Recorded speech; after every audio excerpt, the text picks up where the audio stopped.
The Ecoroad ET6 claims to be the ultimate commuter scooter with dual suspension and an 800-watt motor that can achieve 28 miles per hour, all under $500. It sounds good on paper, but does it hold up to its claims? I'm going to test the scooter in hilly San Francisco to see how well it really performs. Stay tuned to find out.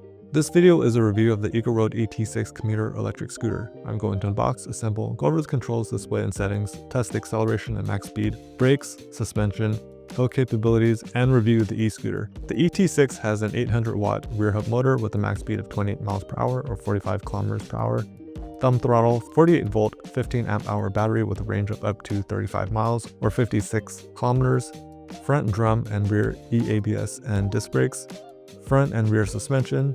10-inch pneumatic tires, headlight, taillight, turn signals, side LEDs, and weighs 50 pounds or 23 kilograms. Additional specs can be found in the description section below.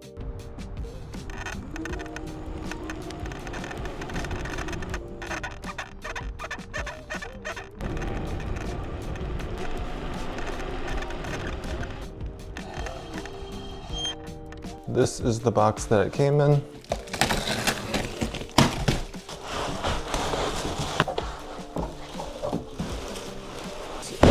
This was everything inside the box. I took all the foam and plastic off. Inside the box, there's this bag, and inside the bag, we have the charger.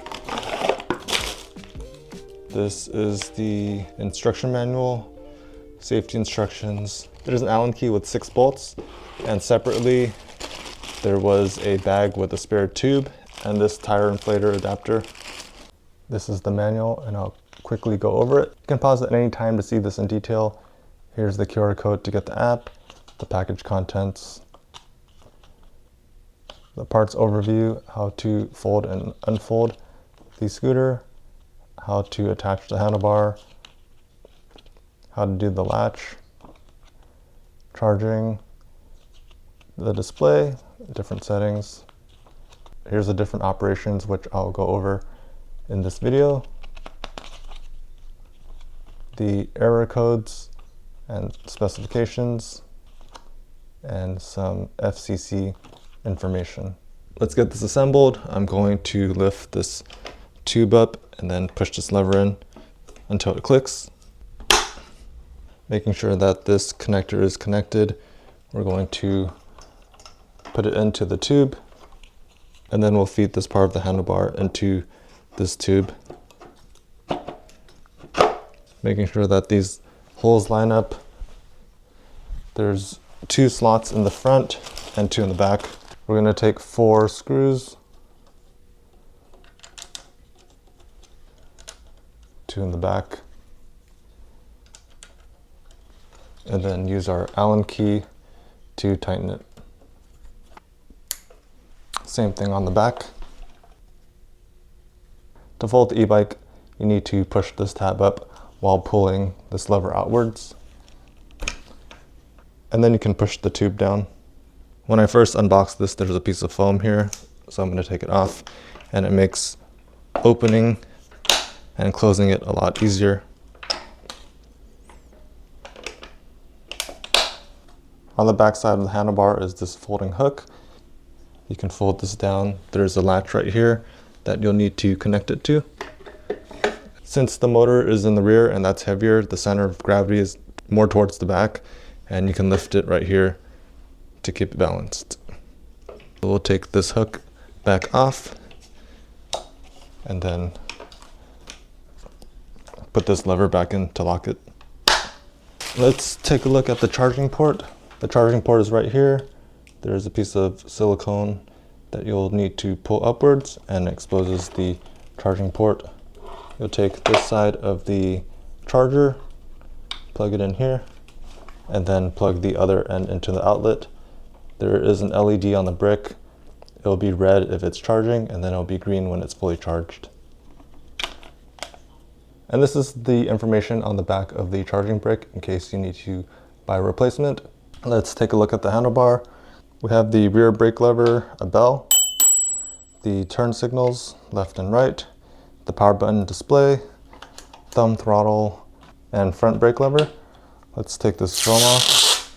To turn it on, we'll press and hold the power button. We can see the current speed in miles per hour, the odometer in miles. We're in the pedestrian walk mode, and I think this is the battery level. If we press the power button once, it turns on the headlight. You can use your hand to adjust the headlight beam. If you press it again, it turns it off. Looking at the mode right now, it's on this green pedestrian walk mode, and the max speed is 9 miles per hour. If we press the power button twice, this white M pops up, and we're in a mode that provides 15 miles per hour top speed. If we press the power button twice again, the M turns green, and this provides 21 miles per hour of max speed. And if we press it twice again, it becomes red, and it provides 28 miles per hour of max speed. If we press it twice again, it cycles back to the pedestrian mode. If we press this 3 times, it changes to kilometers per hour. I'm going to keep it in miles per hour. If we press the power button 4 times, it enables or disables zero start. When zero start is enabled, you can press the thumb throttle and the motor will turn on without having to push off. If it's disabled, you have to kick off more than 2 miles per hour. Then you can use the thumb throttle, which is safer for beginners, so you don't accidentally hit it. I have zero start disabled. When I try pressing the thumb throttle, it doesn't work. So let's enable it. Lifting up the rear wheel, the motor works. If you press the power button 5 times, it enables or disables cruise control. We saw the cruise control icon flashing. In order to use cruise control, you have to press and hold a certain speed for 5 seconds, and then once you release the thumb throttle, it'll continue holding that speed. If you press it 6 times, nothing happens. Let's look at the turn signals.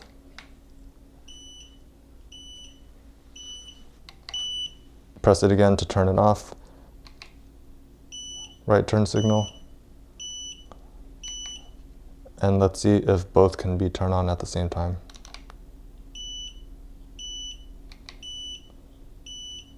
It looks like only one can be turned on at a time. Looking at it from the side, we're going to turn the headlight on. You'll notice that the headlight turns on, and you can adjust the angle. This light on the side of the scooter also lights up. If we do the left turn signal, it lights up right here. And the right turn signal lights up over here. When the turn signal is on, nothing changes here. And let's turn the headlight off. And this light turned off as well. Taking a look at the rear tail light, if we press the brake lever, the light turns on. If we turn the headlight on, this light turns on. If we press the brake lever, it gets brighter. And then if we do the turn signals, there's no rear turn signal. Let's turn the headlight off. I downloaded the Ecoroad app in the iOS store. Let's open it. Let's connect the device. I turned the scooter on and this popped up, ET6. Let's connect to it. This is a screen and I logged in. We can see the scooter, it's the ET6. It shows the battery percentage, that it's connected to Bluetooth. This is the current mileage, the current speed. We can also lock the device. We can lock with password or temporary vehicle lock. I'm not going to do either. We can turn the headlight on and off. I'm going to turn it off. It shows you the current location. If you press this icon on the top, you can change the units from imperial or metric. We can turn cruise control on or off. We can change the braking intensity. Adaptive, weak, medium, strong. We can change the mode. We can enable zero start and change the speed limit. So all of these could be done without the app. I think the benefit of having the app is seeing the current battery level, locking and unlocking it, and then if you want to see your current location. There's different pages on the bottom. There's customer, mail, discover, and my. You can see my equipment. scan to bind, ride logs, fault codes, feedback, fax, and message center. So that's it for this app. To turn it off, press and hold the power button. We're going to test the acceleration max speed in each of the gears. I'm voicing over this footage because my GoPro did not record the audio. We're currently in the pedestrian mode, pushing the throttle. We're getting 9 miles per hour, and that's the highest that we're going to get in this pedestrian mode. Let's come to a stop. We'll change the settings. We're now in the white end mode. And we're getting 11, 12, 13, 15, and 15 miles per hour is the max that we're going to get. We'll change the settings, and now we're in the green end mode.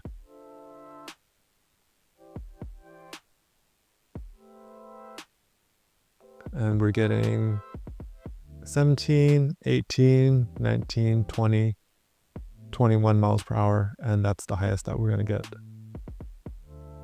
Let's come to a stop. Switching to the red end mode. This has the highest top speed. Let's go. We're getting 19, 20, 21, 22, 23, 24, 25, 27, and 28. A little shift in the handlebar and we start losing a little bit of control. I'm going to test the suspension by riding on the sidewalk. Usually you're not supposed to ride on the sidewalk. You're supposed to use the bike lane or ride in the street, but sometimes there isn't a bike lane or there's a lot of cars in the street. So I just want to test how well the suspension does on bumpy sidewalks. And it's doing pretty well on this uneven sidewalk. Now we're over some pavers and the suspension is handling it very well. I'm getting around 14 miles per hour. I could be going faster if I wanted to, but this is the first time I'm using it and I just want to make sure that it's safe. Now we're going back on the sidewalk and the suspension is very good. It's doing a good job of softening the impact on my knees. And now we're in the street with uneven paving and it's taking it well. Here is a sidewalk of uneven asphalt and the shocks are doing its job in softening the impact. And it's working very well. Now we're going to test the scooter on the hill. We're going up the hill. This is about a 20% grade, which it's rated for. And we're getting 12 miles per hour. It's steadily holding 12 miles per hour at full throttle. And as we're approaching the end of the block, it's still holding 12 miles per hour. And we're coming to a stop. This next hill is a bit steeper. It's about a 40% grade.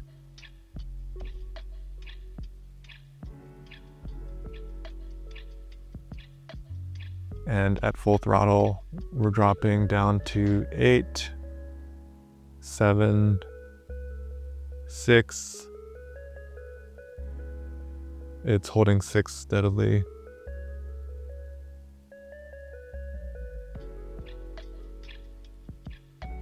The motor is struggling a little bit, but this hill is steeper than what it's rated for. And it's still pushing, and it's able to take it, but not that fast. And now we're coming to a stop. This next hill is not as steep. It's probably a 35% grade. And let's see how well it does. We're dropping to 11, 10, 9, 8 miles per hour. And it's steadily holding 7, 8 miles per hour.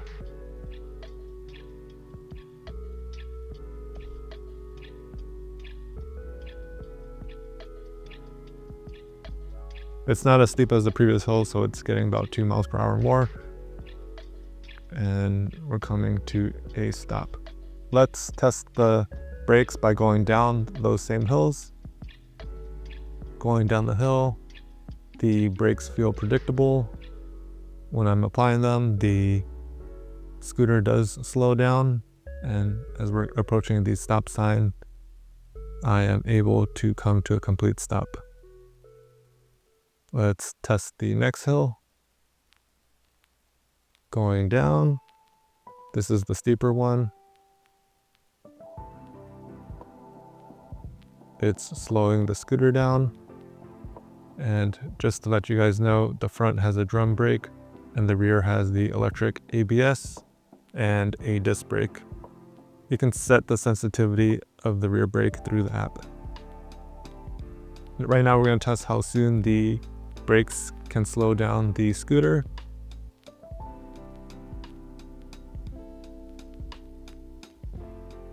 Coming to the max speed, we're going to slam on the brakes right at the back of this car, and we stopped. That's about 25 feet. And then just to show you guys where the brakes engaged, on the front brake lever, it engages right here, and on the rear, it bites around here.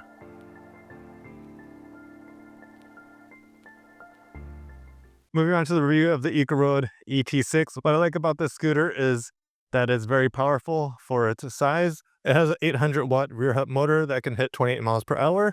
It takes an entire short city block to achieve that speed, but there is a good amount of torque. It also has dual suspension. There's one arm in the rear and then one in the front. It helped reduce feeling the bumps on the road, especially when you're riding in the city when there's uneven pavement.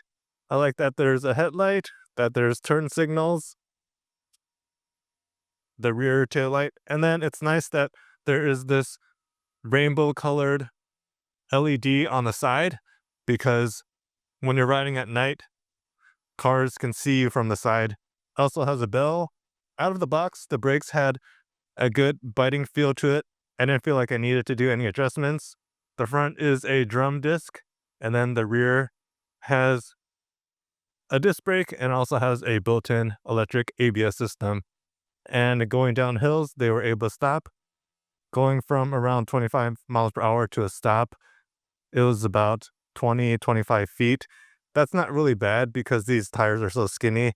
It's just something to note as a reference. And the tires were able to lock up, which is a good thing, but also bad because you'd end up skidding further. So I probably should have gradually pressed on the brakes to slow down a shorter distance. It supports 330 pounds. It's foldable.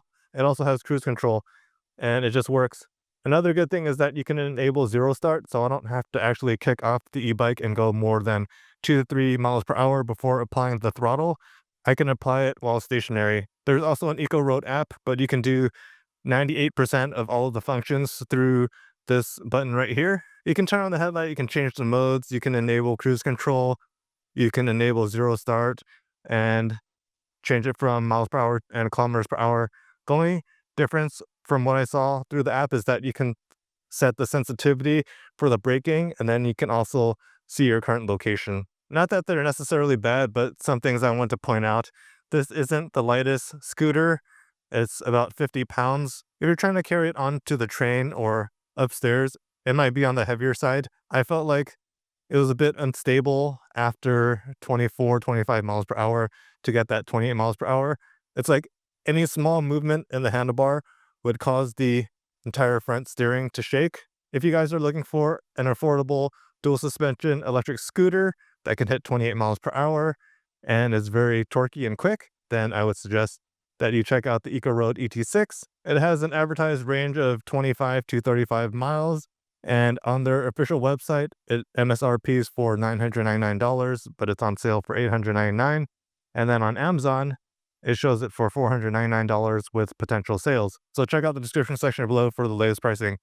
Please like this video if you found it helpful. Feel free to leave questions or comments in the comment section below. And if you want to see more videos like this, please subscribe to my channel. Thank you guys for watching, and take care.